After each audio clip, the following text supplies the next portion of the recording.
Deadlifts are already hard enough, but when you add a 6-inch deficit and the snatch grips, it makes it incredibly more difficult because of the increased range of motion, working your lower back, glutes, and hamstrings even more.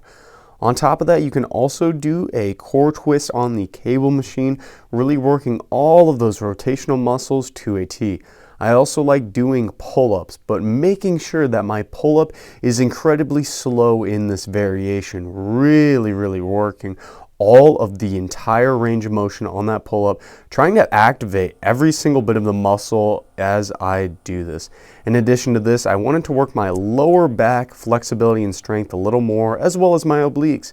This exercise, getting on a Roman chair machine and then doing deep side bends, slow and controlled, will do exactly that. I do this on both sides, of course, to work full range of motion. To work my knee health, I did slow and controlled step-ups, doing 50+ repetitions with just a bar on both sides. To work my core, I grabbed my rings, pulled my knees up to my chest, and then alternated kicking both my feet out, trying to work that ring dip hold. In addition to that, my lower back was feeling a little iffy, so I decided to do some slow and controlled single leg lower back extensions, pulling myself deep into that flex position and then extending my hips and lower back all the way up.